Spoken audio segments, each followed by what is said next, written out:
This episode is brought to you by regret and bad choices.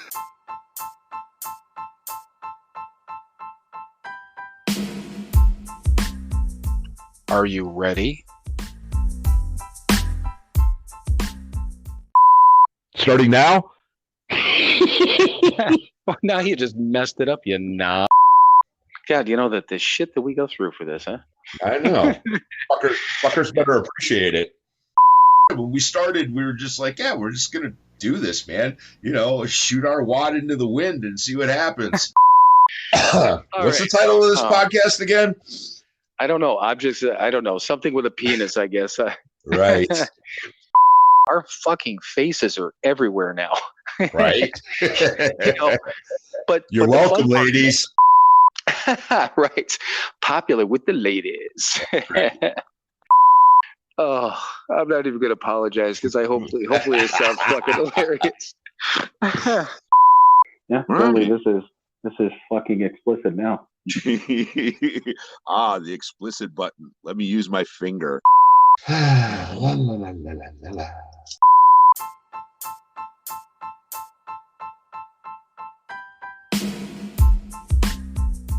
It is time for another episode of Sober, Not Mature. And that episode starts now.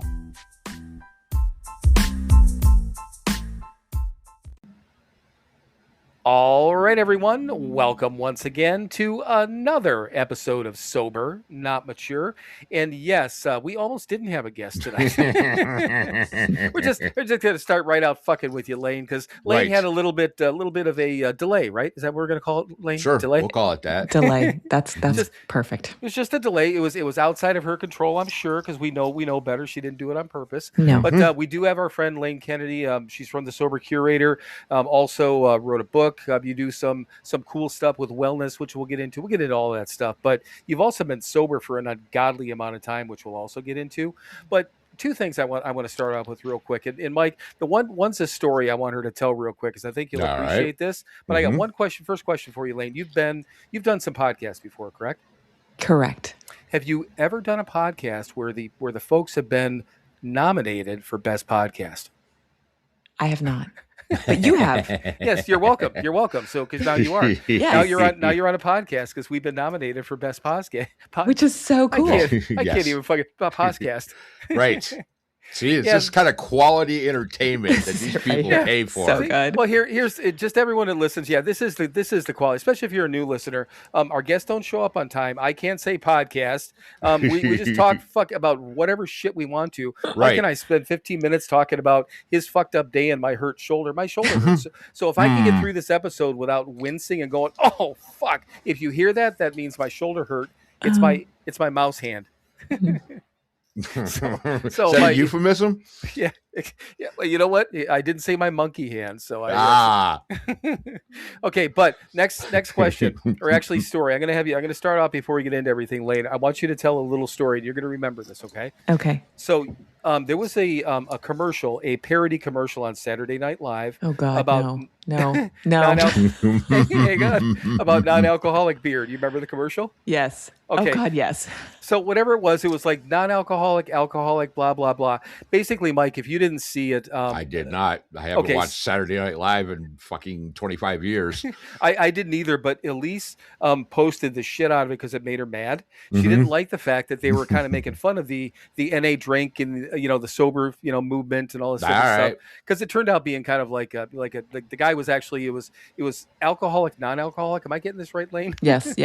So it was non-alcoholic beer, but he did like an opposite thing. So it really had like twice the alcohol or some stupid shit. It was so funny. So Elise got up in fucking arms about it, and they did a podcast of it. She did this whole episode, and I'm not joining in on this, but Lane, you joined in on it, right? Yes, I did. So I was just kind of curious because I didn't know what the deal was. So I started watching it, and Elise is going through the whole thing, and I didn't see it right away. But Lane, you were giggling the entire fucking time.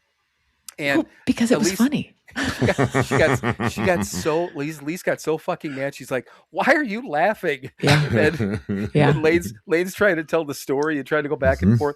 You couldn't stop laughing. Am I correct? Correct, because it was funny. Saturday Night Live. They're funny. They're skits to make you laugh. Supposedly, right? That's what I've read. That's and the intention she of took offense to it.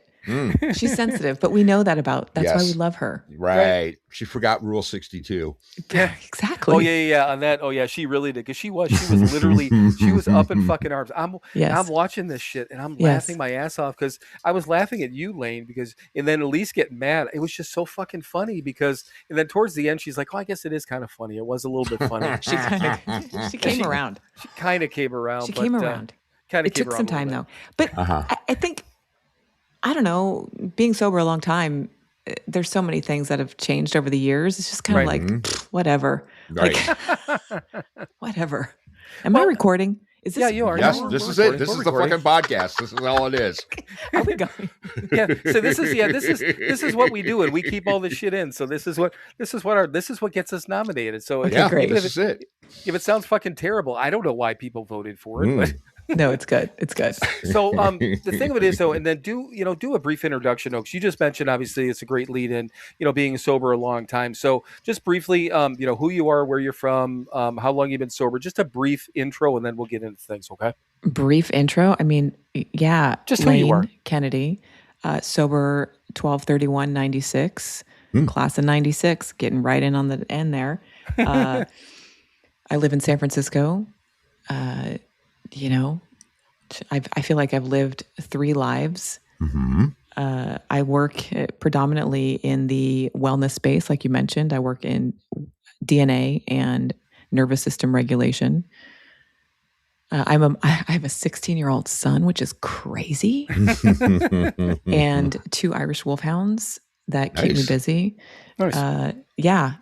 Is that a good, quick intro? That's perfect. Yeah. And the thing of it is, and I was thinking about it going into this. So Wednesday, between last Wednesday the 22nd and last Saturday the 18th, those are mine and Mike's anniversaries. Both of us hit 16 years each. Okay. Oh my God. Okay. So think about this, Mike. This kind of, let's put things into perspective here. We've got 3 years on her combined. Yeah, exactly. Yeah. We got 3 years. Let me repeat that, everyone. We've got 3 years on Lane combined. Yeah. Oh, that's pretty good. I know. And I was looking at that, kids. Again, I was looking at some of the stuff and posted this week. I'm like, Jesus Christ. I mean, granted, 16 years, we're happy and proud and all those sort of things. We take our sobriety very seriously, even though we, fuck around like crazy on here. But it's a lot of time. But it's funny. My dad had 29 years. I mean, he was a AA guy and ended up he passed away at actually at 29 years. But was in he got sober in 1981. Wow. Yeah, and then we've Mike and I. Mike is still in Cleveland. I got sober out there. We've met. What do you think? Ray was the one that had the most, Mike, at 55, whatever that we know. Yeah, something like that. I mean, anybody that knew Sister Ignatia is probably got everybody beat. Yeah. You know who Sister Ignatia is, yes, of right? course. Yes. Yeah, we knew a guy that knew him. We also knew another guy. We heard his lead, and he turned down Bill Wilson as a sponsor years ago too. Oh my God, which was fucking. That's crazy. Can you imagine all said and done after the fact? The guy wrote the fucking big book and the steps and all shit. And he's like, yeah, he wasn't a good sponsor for me. he was my sponsor. He wasn't a good fit. Yeah, it wasn't a good fit for me. I didn't think he could help keep me sober. But okay, so obviously we've got a lot to talk about. You wrote the book. What's the name of the book again? I know it, but tell it for everyone so they know. Yeah, Sobriety for Dummies. Yeah, nice. Yeah, it's a Wiley book. There's so many of those dummy books, and they reached out and said, "Hey, you want to write this book?" And I was like, this is a joke, right? Like I literally thought that it was like a shenanigans, right? But no, it was a real deal. Nice. Yeah, it was you and Tamar that wrote it, right? Yeah, me and Tamar, my writing partner. She did all the kind of. God, without Tamar, that book would not have come together. Because I'm not good at organizing at all. Like so I would write, get it down on the paper, and she would put things together and keep it organized, and it was a lot. Well, and the thing of it is, she's insane in the best way possible when it comes to that, and just being on the meetings and everything like that. When the Sober Curator podcast launched and they're talking about doing all these different things, and I just used to always make a joke. I'm like. We do nothing like this. We don't. All I do is cut the episode in half. We don't do any work. I mean, it takes me an hour and 15 minutes, maybe an hour and a half, depending on the internet connection, to put an episode together. But I mean, I know some of these people do all this editing, and once you get into it, I can only imagine, because I'm a relatively particular person. and I'm sure if I did edit, could you imagine me trying to edit one of our episodes, Mike? I think we'll have a new episode in about 8 months. Oh yeah. I mean, it would have been, I don't even know how I would have done it, let alone had the patience to do it. And then I would have tried to get this whole perfectionism shit when I got into it. It was funny though. Were you on the meeting a couple, not this month, but last month, when Tamar mentioned that we got nominated, and then she's like, oh yeah, she goes, or you, and she was talking about all the different stuff and whatever, and helping out and doing podcasts, and they obviously are helping other people do podcasts, and she goes, or you could just do what Mike and Bill do and just be sober, not mature, and just do nothing else and, and get nominated. And I said, you know what? I said, I don't know if you're trying to be nice or whatever it is, but I'm like, that's exactly what we do or don't do, however you want to put it. That's exactly what we do. I think that's a good thing. I think, it's so much more analog, fun. I'm all about analog. Like, let's go old school. Right. Like, all the bells and whistles, it's too much. Yeah, exactly. And granted, Tamar, I love her and I love everything that she does because she is so meticulous. And again, in regards to just doing the book, I needed her to be meticulous because we were working with an editor and a whole team of people. And I am not keeping track of those emails. No. I'm the creative. I'm the writer. Like, I'm forget that. Well, Mike refers to himself. You refer to yourself as the talent, right, Mike? Yeah, exactly. That's all I am. Right. I mean, Bill does all this. Yeah, right. Bill does all the technical stuff and whatever. Yeah. I crack a microphone and do this for an hour and a half a week and then walk away. Yeah. he's got to pick out a reading. And the thing of it is that I do the thing that we do here doesn't work without the two of us. I mean, there's been 2 instances where Mike had emergencies where he was unable to show up for an episode, but thankfully we had a guest. If we didn't have a guest, I wouldn't have recorded by myself. I would have waited either the next day, or we would have worked around it so the two of us could do it. There's no fucking way either one of us are getting on here and trying to talk. My internet went down at one time, and he's sitting there trying to fill space on his own. It was fucking hilarious. It's hard. Well, and the thing of it is, he doesn't seem uncomfortable when we're talking like this. But as soon as he knows that he's the only one there, he was just like, "Well, let me take a drink." Humana. He did that. And he's like, "Let me take a drink of something. Let me get a cold beverage." He's just going through the stuff. I was down. What was it? Like 8 minutes, and then finally I called in. I called in on my phone, and I'm like, we almost edited that. And he's like, no, fuck it. Keep that in there. Keep everything in there. So we did. Yeah. I put him on speaker and held it up to my microphone. We did the show that way for a minute. Yeah. Until my internet came back. All right. Okay. You know what, Lane, stop it. Let's get serious for a minute. We have a guest. You're the guest. Stop side drinking us. I think there's something really great. Just hold for 1 second, because it's hard to have a podcast. It is, and when you have chemistry with somebody, then it's easy, right? Oh, yeah. So the fact that you guys are nominated, that you guys have been doing this for a while, it's like brilliant, because it takes little effort. I mean, there's still effort, right? You still have to put in the time. So I applaud you for doing it for a while now, because it's easy to give up, and it's easy to just be like, not going to do it anymore. Like everybody else. Like everybody else, right? You know why we didn't? You know why we didn't stop? Spite. Yeah, spite. It's a huge part of our program. I love it. Yeah, exactly. Tell me I can't stay sober. Fuck you. We literally we brought it up when we hit our 4-year mark at the end of February, and we brought it up again. I looked up the emails from the guy, whatever. Some fucking jagoff sent us this email and was trying to help us build our audience and blah blah blah. And I go in and basically saying, we can get I can find you guests and blah blah blah and this and that. And his tagline, his hook, supposedly his hook, is that 90% of all podcasts fail in the first year. And we're like, really? So that's just, I'm watching this YouTube video, and as soon as he said that, I'm like, oh really? I'm like, fuck you, we do. So I get on the episode. We're like 4 months into it at this point. At the time we started, we got that. And I told Mike, I'm like, I don't care what we do. We can limp to the finish line, but we need to we're getting a fucking year. And he's like, well, hell yeah, we're getting a year. So that's one of the reasons. And then on top of that, everyone takes breaks. Everyone does hiatuses and vacations and whatever. Right. We've had 2 instances. Again, Mike had 2 emergencies, but we still put out episodes that week. We had one what was that, back in beginning of December? Yeah. The podcast just wouldn't process. Right. And it wasn't on our end, it was our software. So what I did was I put up clips from old episodes that week, but we let everyone know, we're like, we're going to release 2 episodes on Saturday, a new episode and the one from this week. So you're going to get both, but we can't. It's stuck. I couldn't even, it didn't even like free itself up until like fucking Wednesday or something like that, So, but that's the only 2 times we don't take breaks. Mike's been in Mexico. Our mom died. I don't know. I had a fucking heart attack back in October. Oh my God. Yeah, and life happens. It was mild. It was mild. How do you have a mild heart attack? Are you kidding me? Okay, so real quick, and I don't want to take up. We had a whole episode about it. Go back and look at. You know who Fred Sanford is?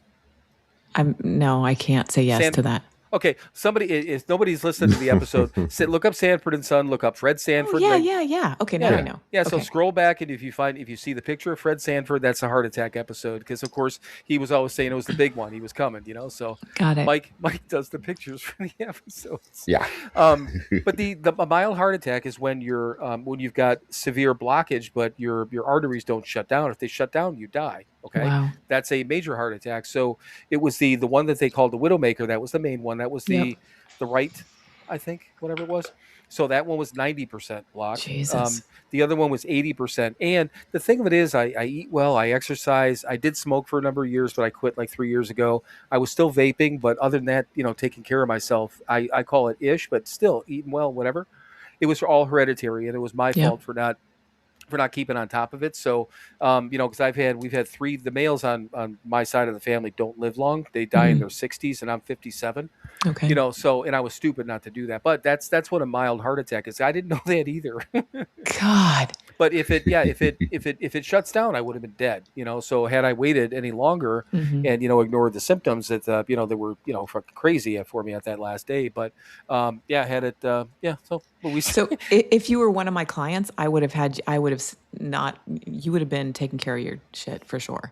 Because I could see that in the DNA 100,000%. Okay, so we're definitely gonna get into that because that's interesting, absolutely interesting. But first of all, enough of my heart attack, enough of whatever the fuck it is we've been talking about for 15 minutes. But we want to hear your story, but we have a little bit different way of telling stories, and sure. Mike's gonna fill you in. Okay, so go ahead, Mike. Right. So basically, we know how to get fucked up. We know how to fuck up our lives and fuck up the lives of everyone around us. We know how to do that. I know how to get loaded. I can sit here for 14 hours and tell you how to get loaded in all kinds of different ways. I used to get loaded in your neighborhood. So we hate drunkalogs is basically it. We want to know your story, little qualification, all that good stuff. But again, drunkalogs suck. Tell us, we're more interested in the solution. That's what we want to hear about. So, Lane, take it away. Yeah, thanks, Mike. I'm not into drunkalogs either. I mean, I got sober in the 90s, right? I drank in the 90s. So think about that for a moment. Like that was a good time. Did you drink Zima? God, no. Good girl. I was going to fucking shame you if you did. So good. Yeah. That's good. Okay, good. No Zima. But I mean, the 90s were like, it was glamorous. All the high fashion models were happening. The music was so good. And I lived in Hollywood. I was a part of it all. So it was normalized is what I'm trying to say. Right. Like my friends, everybody around me was doing what I was doing. So I didn't plan on getting sober. Like that was not my, oh yeah, that's my path. I'm going to clean myself up. No, that wasn't it at all. My girlfriend at the time, who was a musician and kind of famous, I guess. And she like stopped drinking. I was like, what are you doing? Like, what, what, like, what do you mean? And I just, put down the drink. Like I literally, my last glass, was like a half of white wine. And mind you, I don't like my white wine. And I think that's why I never looked back. It was just kind of this weird opportunity. It was a window that I just kind of jumped through. And from that day to this, I still have not picked up a drink or, had any kind of desire to drink. It's been removed from me, which is not typical, not ordinary. That's just my story. but I really jumped into recovery with both feet. She was always on the road, and I had a lot of time on my hand. I was in the fashion industry at that time, so being in Hollywood with celebrities, and it was a lot. And so for me, jumping into a program of recovery was like what made sense, because I needed support. I lived in the Hollywood Hills, and I was isolated and alone. And there happened to be a like rock and roll meeting, like 100 feet from my house. It was like, what is this? And I would end up in there on Saturday mornings, and everybody's getting, coffee and tea, and we're reading a little magazine, and we've got big time musicians in there, and I'm like, yeah, these are my people. Like I fit in immediately. So I didn't have any of that, like, what's happening, what's going on, this is not making sense to me. And I was told to just be quiet, and we don't want anything that you have to say, and just follow the directions. And I didn't know how to follow directions. Right. At all. I could barely clean out my cat box. So, I just showed up, and, people were so, like, I look back at that time, and people were so kind to me, and my world had gotten so small, like I had a drug dealer, I had a girlfriend, and then she had a bunch of fans, right? So it was like, and I had a housekeeper. So it was like, when people welcomed me and then like wanted to say hi and here's a cup of coffee, I was like, oh, okay, great. And then when they said, keep coming back, I was like, yeah, okay, I'm definitely coming back here. So it's been, again, like 29 years is a long time of doing this kind of life. It's a lifetime. And I've never done it perfectly. I've been really, really messy. The first 5 years I was all over the place. And 9/11 hit. And when 9/11 hit, I like packed my bags and moved over to Bangkok, because I was like, I can't take it. And when I landed in Bangkok, this is how this, I don't know. The universe has been so generous and so open for me. I found a place that was like 50 yards from a meeting place, my house where I started to live. There was a telephone booth and a place for rent, a big Wat, which is a temple, and the meeting house. And so I was like, okay, I guess this is where I'm going to live. It's just like, that's kind of my life has been a series of these events of just showing up at the right time, at the right place, and being open-minded. Yeah. Right. Yeah. Yeah. And Micah, you spent a little bit of time in Hollywood, didn't you? Oh yeah. Yeah. Late 80s. Yes. It's messy. Oh, yeah. It was very messy. Spent some time in San Francisco too. That was pretty goddamn messy. Yeah. The 80s in San Francisco were so messy. Oh God. Yeah. Deadly is what it was. It was, but like you said, it was a lot of fun. Yeah. I was, playing rock and roll and all that good stuff. And playing the MAB and on Broadway and all that shit. And, Fun. I think about now, it's so different now for the kids, right? And the I sound so old. Like this, the younger generation, it's like, there's no comparison. Right. It's so, it kind of bums me out. Like, yeah, I know. And there were no cameras anywhere unless we wanted them to, and you had to go get the film developed. Right. I have film of me mid-swing, like hitting somebody. And it's like, this was kind of my come to moment of like, what just happened? Like, yeah, it's frightening. Well, and that's the thing too. I mean, Facebook was around and MySpace was around before I got sober, but I didn't get on Facebook until like I was what, 8 or 9 months, 9 months sober. So yeah, February of 2011 is when I got on Facebook. So I mean, yeah, it is kind of nice because I hear so many people that have been sober for a bit, and then they're like, yeah, all these things pop up, these memories pop up, and they're like, oh, that's when I was fucking drunk, or that's when I was with that fucking loser, whatever, whether it's a man or a woman, whatever the deal is.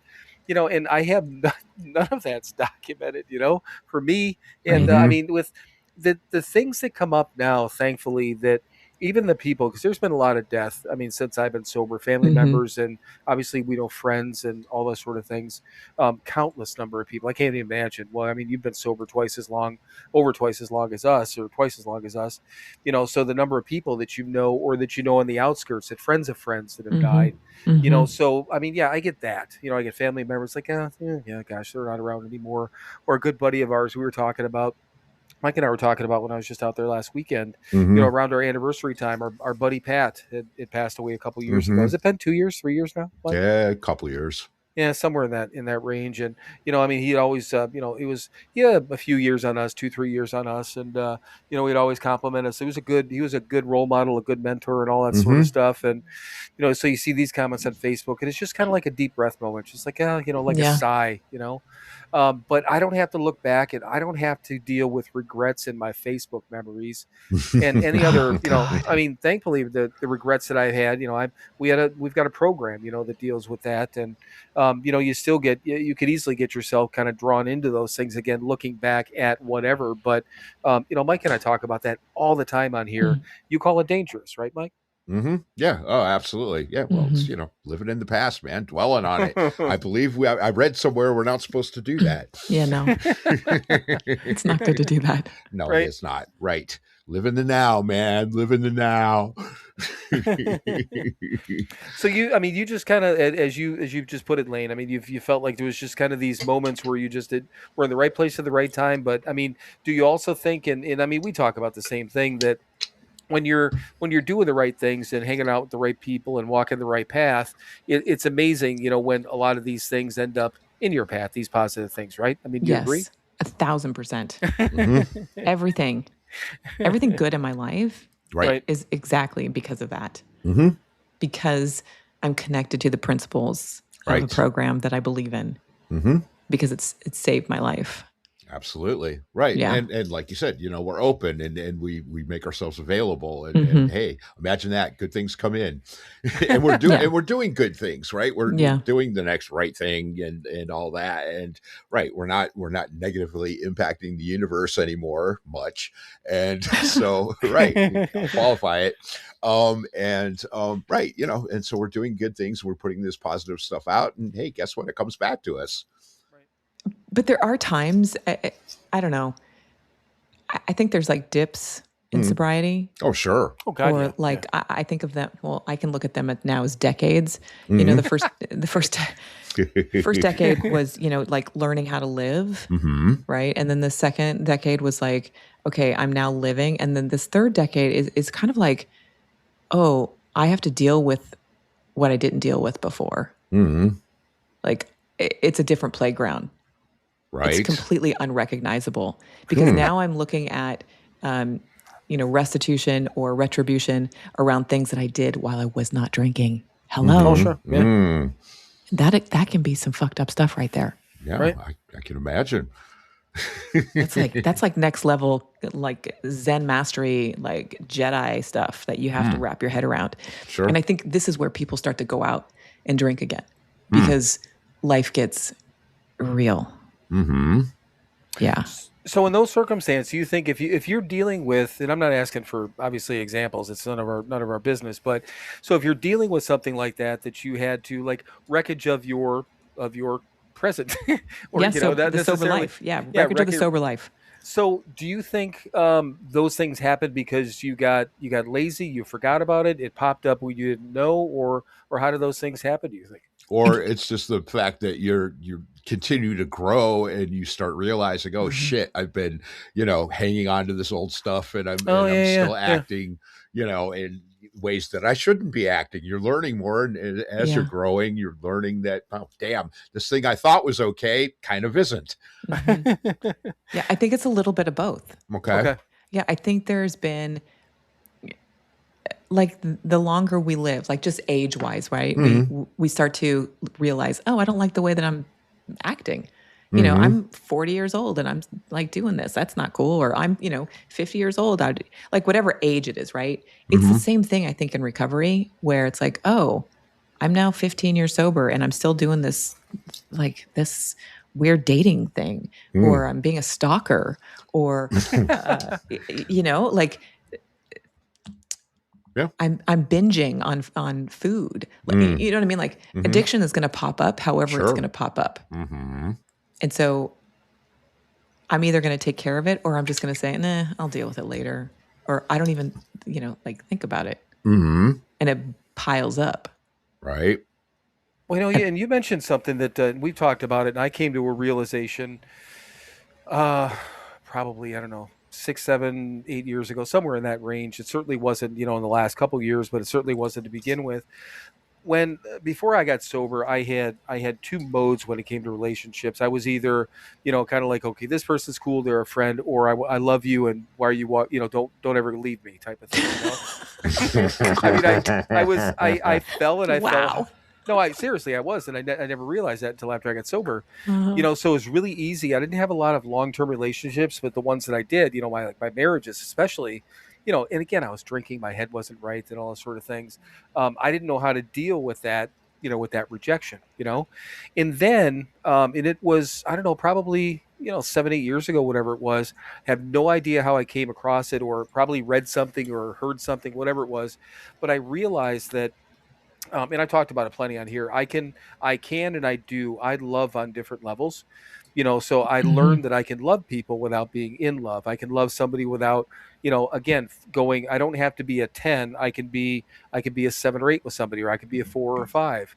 I love Mike differently than I would love my kids, there's different levels. There's family members, there's intimate love, but I can love somebody of the opposite sex, or somebody in an intimate side of things, but I don't necessarily want to be with them forever. And I haven't fallen in love with them.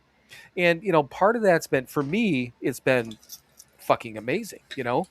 It's not always amazing for the people you're in relationships with, because I've told people, they're like, this one in particular, it was she was fucking nuts, but man, I'm sorry, I'm going to be rude here for a minute because, it's you, Lane, and we're just talking here. Yeah, let's go. She fucked like a beast, okay? And I mean... So Blackie Lawless? God. 2 people got that joke, but all right, go ahead. She, and literally, we both knew we were bad for each other. But we met literally, she had just gotten sober, had been 4 or 5 months sober, and she was looking for friends. We met on a dating app. Honest to God, to begin with, it was a year before we had sex. We were just friends. Because she was looking for a sober friend. It was really important for her to stay sober, and she didn't want to fuck it up. I'm like, that's fine, I'm cool. But then when we did start having sex, it was just fucking wild. But then, Game on. Then she'd go nuts on me, and I just to begin with, she was cool, but I'm like, I don't know, it's just whatever wasn't there. She wasn't like my lifelong type of whatever. So almost by clockwork, every 2-3 months, and Mike knows all this shit, because every 2-3 months, I'm like, she fucking nuts on me again. So, she's going away, and then we get back together just for the sex, and then we hang out a little bit. The one time she's like, because I'm like, I can't hang out with you anymore. I'm done, because you go fucking nuts on me. It's like clockwork. And then it was like a week or 2 later, she sends me a text message. I'm fucking working too. She's getting 2-3 text messages. Gotta call me. Listen, get back. I'm like, Jesus Christ, I'm fucking working. She's like, I've got a solution. I'm like, okay. She goes, let's just get together and fuck. Every once in a while, we're fine. I'm like, are you sure you could deal with that? I'm like, I can. Can you? She's like, oh, absolutely. It was so fucking weird. We did it twice. And I'm like, this is just too fucking weird, But you get people that are like, why don't you want to be with me forever? I'm like, I don't know, and that's the honest to God answer. I don't know why I don't have that full feeling, but I'm not going to settle anymore. I'm not going to settle for half a friendship. I'm not going to settle for half a relationship. If God forbid, if I had a family member that was fucking me over, I'm not dealing with you. If I've got an individual that's causing me pain and stress, I don't want to be around you. Mike and I talk about that endlessly, right, Mike? I mean, And he goes, I don't, what is it, burning calories, right, Mike? Yeah. I have a very limited amount these days. I'm getting fucking old. I don't have the time or the energy for any of it. Oh man. Yeah, but it's I don't know. It's nice to have that flexibility, but I every once in a while we talked about this too. I'd love to just hand somebody a fucking big book and say, just read the first 164. You'll understand where I'm coming from. Mm-hmm. Then let's get together and let's figure out how we can coexist. Mm-hmm. If we could do that, wouldn't that be great, right? Are you married to a sober person? Am I? I'm not married. You're not married. Are you, Nope. Mike? Are you No. married? No. Okay. So I'm married to a non-sober person. Mm-hmm. Okay. And I get you. I get exactly what you're talking about, right? Like as you were talking about this, I was thinking about when I was 5 years sober, there was somebody who exactly this kind of story that you just shared, right? And I turned out to be a stalker. I mean, I would go and stalk him. And I told my mentor at the time, I said, I have this problem. And she's like, what are you doing? I said, I'm, at his house at 2:00 in the morning, stalking him. And she said, you're going to have to stop doing this. And you're probably going to have to, make amends for this. And I was like, oh God, no. But I share this because you get exactly what I'm talking about. Right. Oh, yeah. If I tell this to anybody like that is not an alcoholic, they look at me like I'm crazy. Right. Yeah. Right. Like it's like different language. Like we have, I don't know, a language that we get. We understand each other. Yeah. Yes. We're wired in a different way than, we call them normies. Right? Yes. Yeah. Yes. Yeah. And clearly, the principles and all of that would help them and make them better people, but they don't need it like we do. Yeah. I definitely need the principles. Yes. Oh, yeah. Exactly. There was a meeting that we were at. So Mike and I, we got sober in Cleveland, and we were at this sober living facility called the Keating Center. And we, again, talk about it a lot, but we were probably, I don't know, maybe 60 days, probably 45 to 60 days sober. And there's this meeting at the sober living facility. There's a guy up at the podium telling his story, and I think he was probably 5 or 6 years sober. He had some time, but not like extreme. But he's telling this story, and he's like, yeah, he goes, I got loaded, or I was fucked up, or whatever. He goes, I drove, and then I missed the corner, and then I ended up in with my car in somebody's living room. And then he goes on with his story, and then he stops, and he goes, I'm going to back up for a minute. He goes, everyone heard me, right? He goes, raise your hand if you heard me, or something like that. That I ended up in somebody's living room. We're like, yeah, we heard you. And he goes, these rooms are the only place where I can tell that story. And nobody blinks an eye. They're like, well, of course. Yeah. You drank, you got fucking loaded, you ran off the road and were in somebody's living room. Well, why wouldn't you be? It makes sense. Yes. Yeah, it does. I mean, but like you said, you can't walk into a school board meeting and and tell that story, or a PTA meeting and be like, oh yeah, you I was so fucked up. Me and this chick. No. I drove right into somebody's fucking living room. It was a hoot. And they'd be looking at you like, who the fuck are you? Yeah, no. It's not going to go over well. No, they'd be fucking horrified. Yes. Exactly. So this kind of started, Lane, with you talking about having to, obviously make amends in sobriety. So were you talking simply about the stalking, and were you like holding a boombox in the rain, anything like that? Oh God. I mean, when you meet somebody that you physically, sexually, chemically, it is a chemical thing. Yes, exactly. exactly. Thank you, Mike. Not everybody has that, right? Not everybody. It's like animalistic. It's like beast mode comes out, right? So I had that with this drummer, and he, and it was like, I didn't even know how to handle myself. I was like, what is happening to me? So I didn't show up with a boombox. That I did not, but I did show up several times and just it's embarrassing. Like, what? Yeah. And then, he kept, he said, fine. He was like, Lane, we can't do this anymore. Like, it's not good for me. It's not. And he said that, here he is, he was like 10 years sober. And at the time, I think I was under 5. So, he had the wherewithal, he had the smarts, the wits, and he's like, we have to stop. Like, this is not good. And here I am like, no, I just want more. Right. Like, right. But then I showed up at this place, and here he was with this date. And I was like, Okay. And he's trying to be normal and kind and, you know, introducing me to her. And I'm thinking, oh my God, I'm just like, oh my God, what the fuck is happening right now? You know, like out of my mind, crazy. And I show up again at his house that night. And he opened up the window and he shook his head at me. And I was like, okay, that's it. I'm done. Right. Yeah. Yeah. Yeah. But that's what it took. I mean, that was the humility. That's where it took me. Of like, oh, okay, I have to stop this. Mm-hmm. God, it's just crazy. I mean, I had a, and I was like 5 or 6 years sober, and it was a individual that I shouldn't have been involved in to begin with. But again, felt really hard. You know, that's what I'm saying. Even early in sobriety, I'm 5, 6 years sober. I felt really fucking hard for this person. And I mean, she was a normie, but kind of, thinking she wanted to get sober, blah, blah, blah. Never doesn't really matter. But, she's the one that told me, she's like, you got to stop acting this way type of thing, And I said, basically when I ended up apologizing to her, and I said, I've got no excuse. I'm like, I've never dealt with this before. I've never, not that you did it, but I said, I got my feelings hurt. I got my heart broken, which was my own goddamn fault, so not you, it was me. But I'm like, I had never dealt with that up to that point. And I told her, unfortunately, you just got to experience what it's like to deal with me as an active alcoholic without the booze, Yeah. And that was scary as fuck because I didn't have to drink to be that guy. And we talk about that all the time. It doesn't, I didn't do anything super like horribly extreme, but it was my, it was words and it was emotions and it was all the sort of things that didn't need to happen. And, because I didn't know how to handle myself yet. And for anyone out there listening, I said 5 or 6 years sober, and Lane just said the same goddamn thing. She's out there in somebody's front yard at 5 years sober. That's what made me think about my other one. I'm like, I was there too. I get it. Yeah. I get it. And right. My 5 years sober story. I moved a girl from San Francisco into my house, and ignored every fucking red flag that she threw at me, and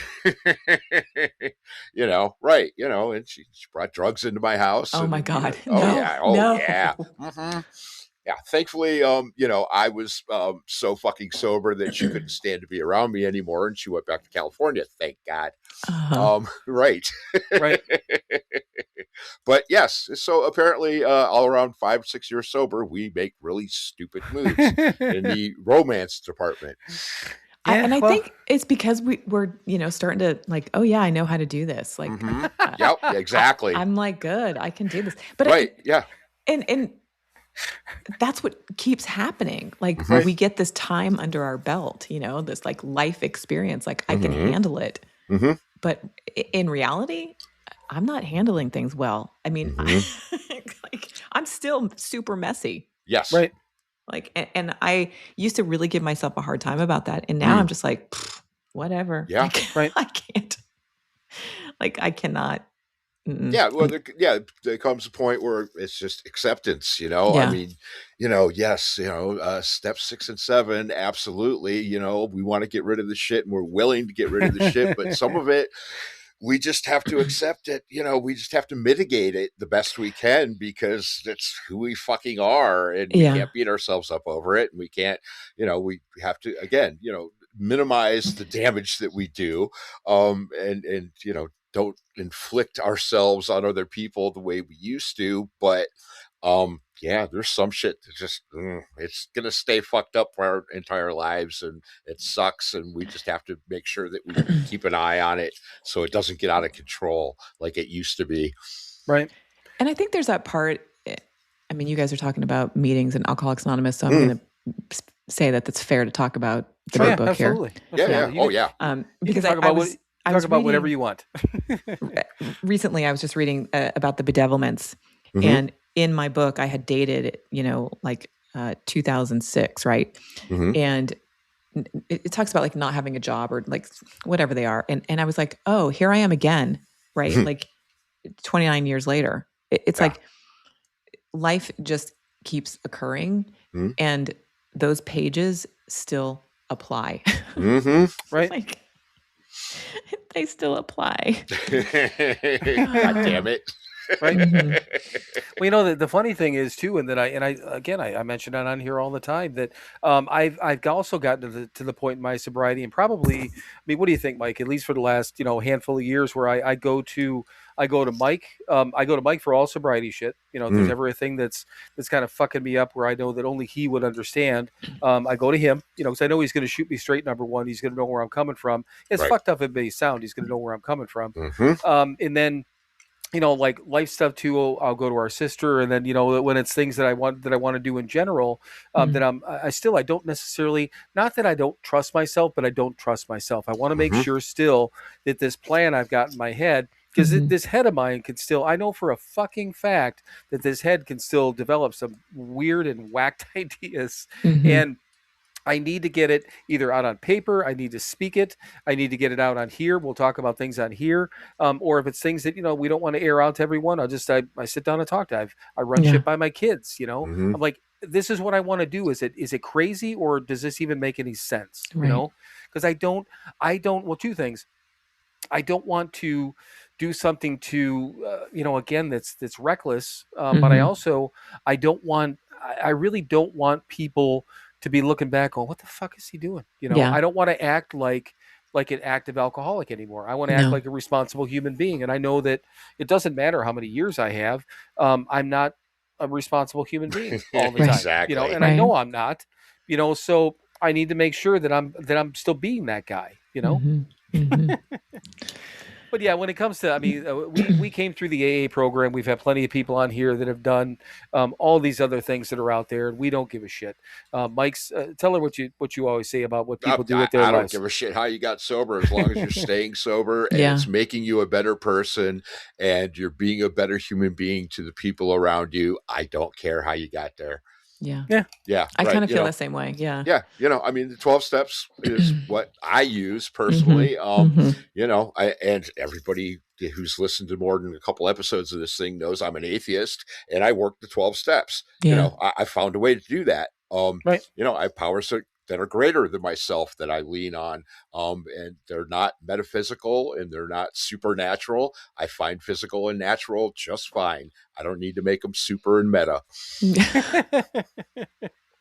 Yeah. And it's, I'll tell you, when we first, and I mean, shit, even when we first got sober, so obviously like when you got sober, Lane, I mean, there weren't a lot of these, you know, options out there, you know, that there are now. No. And neither one of us knew anything about this. I had never, until I got on Instagram, whatever it was, 4 years ago now, I had never heard of gray area drinking. I'd never heard of Sober Curious. Only thing I knew about AF, I thought it standed for as fuck. I didn't know it was alcohol free. Yeah. I knew nothing about this.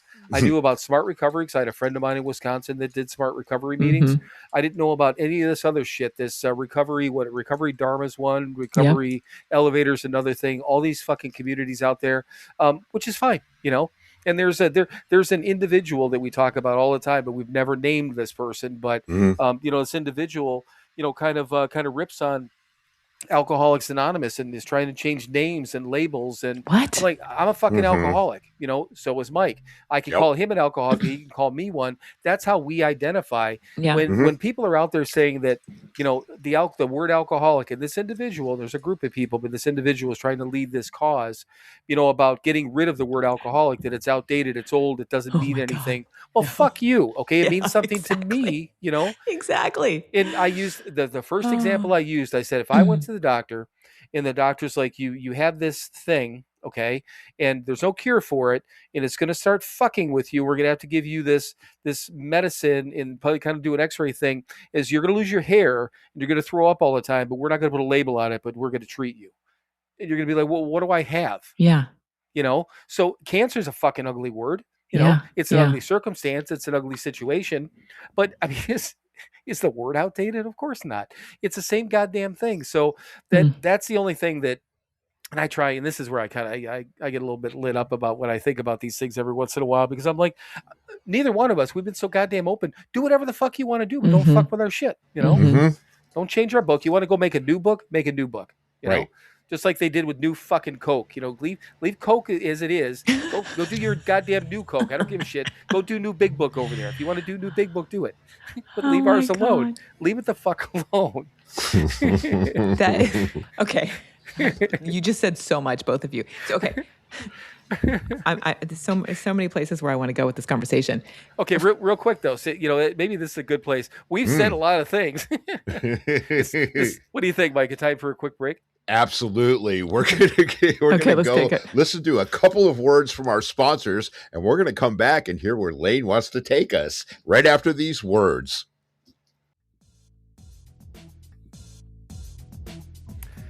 Hey, Mike, I have a question for you. All right, I may have an answer for you. So if you're one of our fine listeners and you wanted to know a little bit more about the podcast, more than just listening to us ramble, where would you go as a listener? What do you think you'd do? I believe you would go to SoberNotMature.com. Ding. Okay, good. Now, next question is, what if you've been, I don't know, seeing us on social media, you've seen our t-shirts, you've seen some of the pictures we posted, and the person's like, you know what, I want to be cool like those guys and get a t-shirt or a coffee mug. Where would they go for that? I know this is a tougher question, but where would they go for that one? They would go to SoberNotMature.com. They could do that. Yes, you're right. Because once you're on SoberNotMature.com, they can hit the store link and go to our second website, which is SoberNotMatureShop.com. See, I was going to say store. I'd have screwed it up. You know what? The thing of it is you got it right the first time. Everything people want is at, go ahead with the first website, SoberNotMature.com. And if you mess around on there, you're going to see everything we have. Obviously, we have our merchandise. See a little bit about us, a little bit about our background. We posted some other things on there, but I don't know. You can even sign up for our email list. And here's the good thing.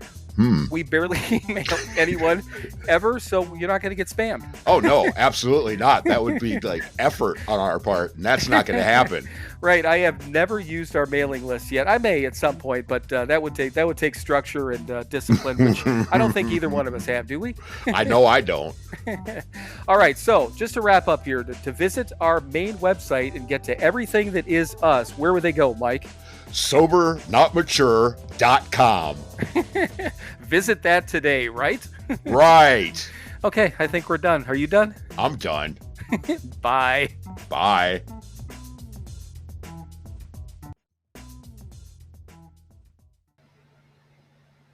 All right, everyone. Welcome back. So that wasn't so smooth, Lane, and I'm sorry about that, but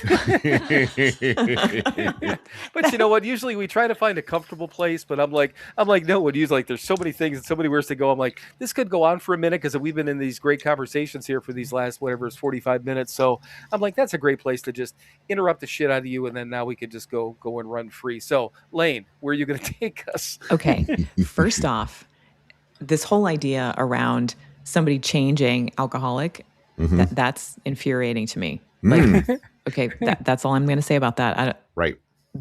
You do you, right? Like, whatever. You do you, and leave the rest of us alone.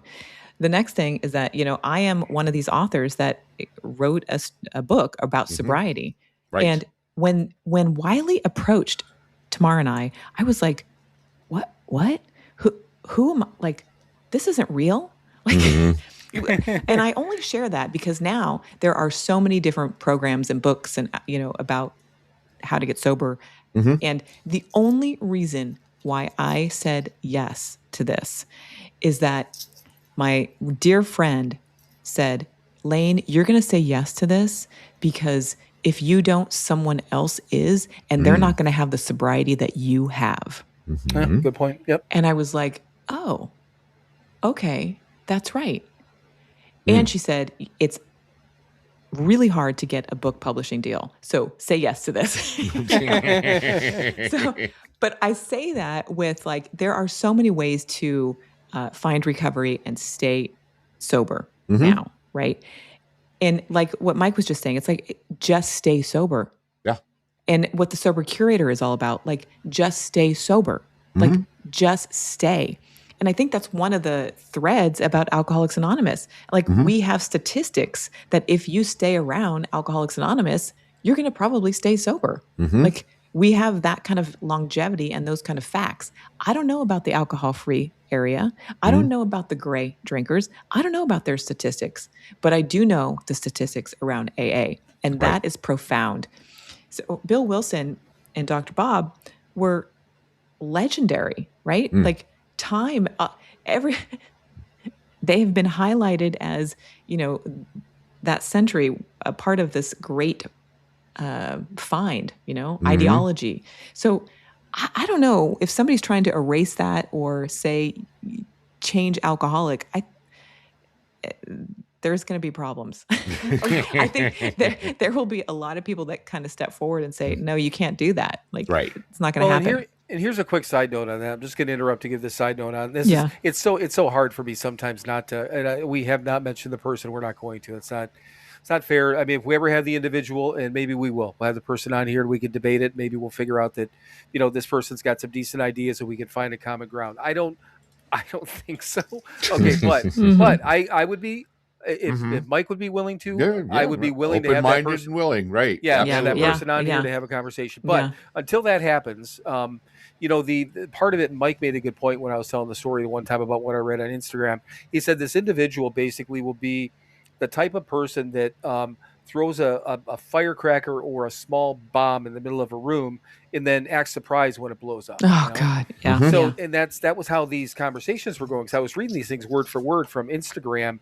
And he's like, God damn it, that's what it is like. And that's what it is. It's like a shit stirrer. But the individual also kind of has this other thing, kind of like, I don't know, like let's say maybe your wellness stuff. And I'm not accusing your wellness stuff of doing it. But if you had this radical idea where you're like, well, fuck these wellness people. I'm doing it this way and everyone else is wrong. And I'm going to try to change everything, and then so you're promoting, your program by kind of bashing or trying to change the mindset of other things. Yeah, no. So that's the other thing. But it's just I don't understand, because this person has an extremely wide audience and doing I'm sure decent things for a lot of people. I still to this day I don't understand why, like you said it to begin with, Lane, you do you and let us do us, Yeah. There is a whole movement though of people who AA has a stigma. Right. Like, and that's fine. It just is. And so there is a younger, crowd that just, they don't want anything to do with it. Yeah, right. So, absolutely. Right. And as an atheist, I understand that, I sit there and listen to the goddamn Lord's Prayer every fucking week. That drives me crazy. Yeah, no, I get you. And it's fine, again, and I mean, I have to let them do that because, it helps them and it's cool. And I do another thing in my head that's mine, and I do it while they do that. And, after all these years, I've got it timed out where I finish mine right when they finish theirs. Right. And it's cool. It's fine. And I'm not gonna start screaming about you can't do this in my meeting anymore. Why? It's it's fine. It is fine. It is fine that we all find our way. And one of the things that was so important when, we were writing Sobriety for Dummies is that because my background is in mindfulness and Buddhism and health and wellness, right? Like I really took that as the forefront of like, there are so many paths to recovery. And right in Sobriety for Dummies, I even talk about like psychedelics and ketamine and MDMA. I just want people to know that there are options. Right. I would rather have somebody have like, an option than die. Yeah. Oh, absolutely. Right. And I mean, Jesus, Bill Wilson did acid, kids. Exactly. Yeah. I'm pro Bill doing his, his right. Whatever. Exactly. LSD was his magic. So. Yeah. It kept him doing whatever. I mean, I don't know the details of it, but I certainly know it happened and I understand why it happened. It kept him on the planet. Yeah, right. Right? Like that is like people get so up in arms around these stories. And it's like, well, do you want the person dead? Yeah. Right. like what? I don't know. I don't know. Well, and Dr. Bob was doing drugs. He was taking sedatives every day, right? Right. No, but I'm talking Bill Wilson did it when he was sober. Bill did it when he was in sober. Yeah. For his depression. Exactly. Right. Yeah. And well, Bill Wilson was doing sedatives too when he was drinking. That's why that's a whole nother conversation. The old timers can't talk about drugs in the meeting. Shut the fuck up. Yeah, no. They talk about drugs in the big book. Right. Yeah. And I don't think that people have to be alcoholism is deadly. right? Mhm. It is a killer disease. Right. Yep. And it is coming for you. Like, Mhm. and I'm just going to go back to the DNA for a second, Yep. because if you are genetically have these genes, Yeah. alcoholism is going to get you. Mhm. So what is the path that you're going to find to recovery? Mhm. What is going to be your solution? Right. Because sooner or later, it's going to get you. And if it doesn't Mhm. get you through through vodka Mhm. or a pipe Mhm. or a needle in your arm, it's going to Yep. get you through food. It's Mhm. going to get you through sugar. It's going to Mhm. get you through sex. Yep. It's going to get you. Right. So Gambling, whatever. exactly. Yeah, exactly. Yeah, some compulsion is going to take over because Exactly. we're compulsive people. Yeah. Yes, absolutely. Right. And and that's, it's a beautiful thing working this. I mean, right now I have no compulsions Yeah. anymore. It's beautiful. I mean, I still smoke. Well, that's the 12 and I steps. still smoke way too fucking much, but but I enjoy smoking, so that's a whole nother thing. But that's the beauty of the 12 steps, right? Those Mhm. principles. Yes. And even though you're agnostic or atheist, what did you say? I'm an atheist. Or you're an atheist, right? Nothing. So there's nothing there. But the principles behind Right. those 12 steps Mhm. are so solid. Yes. They have transformed your life. Yes. Right. Absolutely. And for somebody who is struggling Mhm. and really up against smoking or sex or gambling, right? Those same 12 steps, Mhm. those principles, you can come out on the other side Yep. and start living your life. Mhm. That's a freaking miracle. And I mean, I'm at best agnostic, So Mike atheist, and I'm at best agnostic. And we had a priest on here 2 summers ago, Mhm. Father Bill. What was he, 78 years Yeah. old, I think, Mhm. and been sober for fucking ever. And Mhm. this guy it was just great. We had a great conversation with him, Yep. and we, I paused a little bit because I'm like, are we sure? He's like, Mike's like, fuck it, let's have him on. Let's see what happens. He's like, what's the worst that can happen? I'm like, okay, because I'm like, I'm not worried about us. I'm worried about somebody else getting weird, feeling weird because we're Mhm. not God people. But it's never happened. We had another guy on a couple of months ago that clearly religious, and I had a great Mhm. conversation with him. Mhm. We've had a lot of other people that truly walk the path of God and all Mhm. those things, Mhm. and they bring it up, and we every once in a while I get a little cringed, Mm. but Yeah. I don't Yeah. mind it, because it's what keeps them. We've Right. watched priests lead in meetings and stuff like that, and all this Right. different stuff. But Yeah. the thing of it is that the same thing is that, and I mentioned it in last week's episode too, and I'll say it again. My sponsor that I had in Wisconsin, and he was this dude the dude, I swear to God, and Mike can attest to this. He looked like Snoop Dogg, okay? Yeah. Mhm. And I swear to God, looked 100% like Snoop Dogg. He looked at me like, God damn, is that Snoop? That was my sponsor in That's awesome. Milwaukee. He was fucking great. And he had probably, if not, probably had more time than you do, Lane. I think he was early 90s when he got sober. Really nice guy, laid back, and all that sort of stuff. But he used to always say, he goes, the same dog that bit me bit you too. And that was his explanation. It didn't matter. It didn't matter. He was the only black guy in Mequon, Wisconsin, going to this meeting. Wow. I never even noticed it, but he'd bring it up Mhm. every once in a while. He's like, the reason I come around here and I'm the only black dude is because he goes, you guys are cool. He goes, I enjoy it. And then he'd be like, so like, then he'd use the same dog that bit me, bit you type of thing, Mhm. but it's the whole point is, like you just said, the principles and all that sort of thing. We were able to, both of us came into this thing, and I think, even though, again, Mike atheist, me agnostic, both of us didn't really know how we were going to deal with the God part of the program Right. until we realized that there doesn't really have to be a God part of the program. Mhm. I mean, we read the 24-hour book every day, and certain days, yesterday or the day before, Mike, there was so fucking many. Yes, there were. And Mike just told me he used to substitute the word good. So every time I see Yeah. God, I say good. Mm. It works, Mhm. Mhm. Mhm.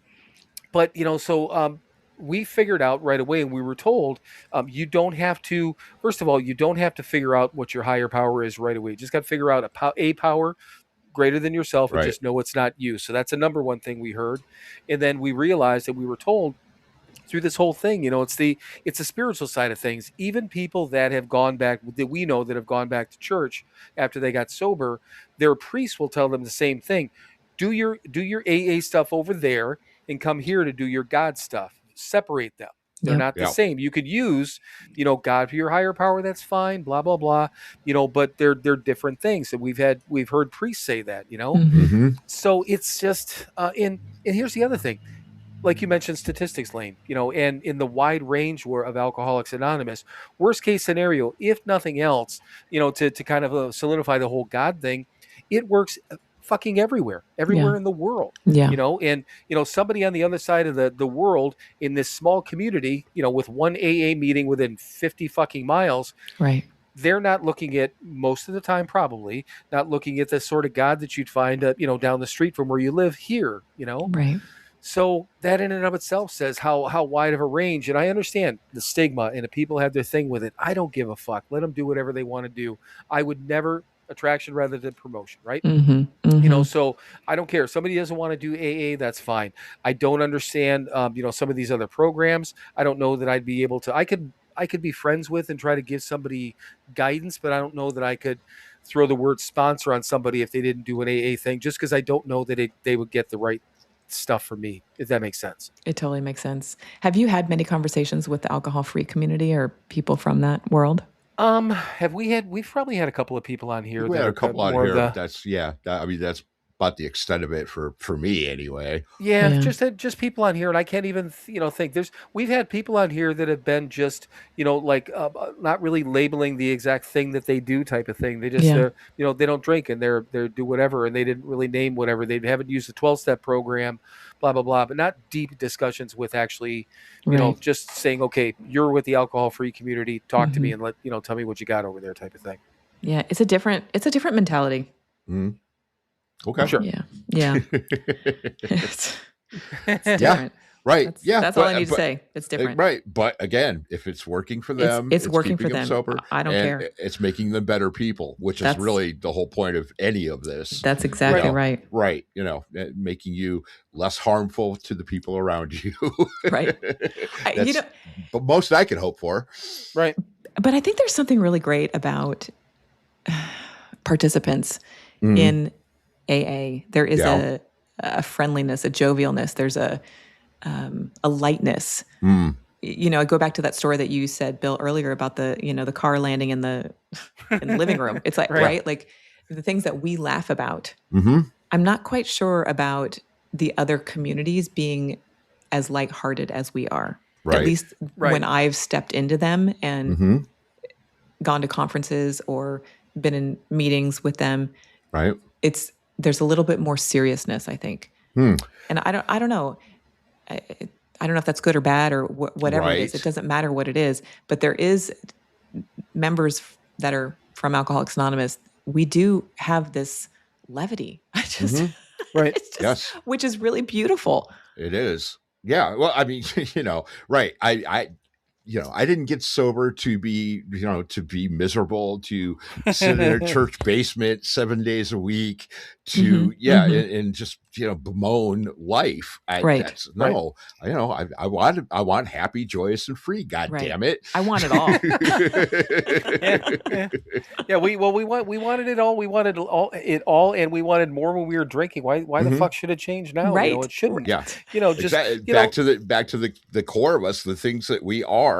Yeah, it's the same. Yeah, yes, I still want more. I still but now I want more of good things, not things that are trying to fucking poison me. Right. Yes. And the thing with it is that, and you mentioned the poison thing, and I was thinking about what you said too, Lane. And I read, I don't read a lot on Instagram, but I see some of these posts, and I'll see a lot of things where I think it is probably, and I guess I haven't really paid attention, but it just kind of clicked.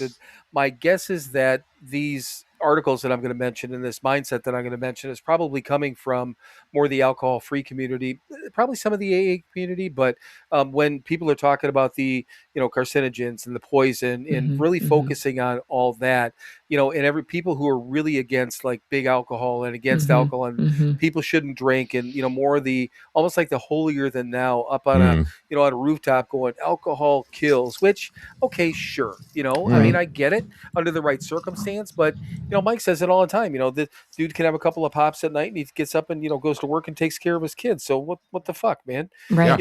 I mean, they say, whoever they is, that, no amount of alcohol is good for you. But then, who's the dude, the dude recently we were talking about, Mike, that said, Mehmet, Mm. Dr. Oh, yeah. Oz. Yeah. Apparently Dr. Oz is just saying, just don't drink at breakfast now. Oh my God. Seriously? Yeah, I saw that Yeah. recently, and I brought it up, and and Mike's because he's saying that people, it's nothing wrong with having a couple of drinks, kind of as a social lubricant, Oh my and God. thinking it's probably not a good stance to take from somebody at that level. But then again, Mike made a good point. If you're getting getting all your news and your direction from some fucking politician or from the TV in general, you probably got more problems. Right. Right. And I mean, the big book does talk about, look, we're not supposed to be anti-alcohol. You got to remember those guys were drunk in the Prohibition. Shit was illegal when they were at their worst. Yeah. Yeah. Right. Well, I've said it on here so many times, legalize fucking everything, regulate it, tax it, people want to get out of themselves. Yep. Normal people and us as well. And it's never going to go away. So let's stop, the poison on the streets. I mean, I have a tattoo covering it now, but for a very long time, I had a mark on my arm because somebody cut my tar with shoe polish. Yeah. And I put it in myself, and I had this lovely little mark on my arm to remember it by for my entire life. It has a tattoo over it now. Right. So, yes, legalize it all. Prohibition doesn't work. I'm done with that now.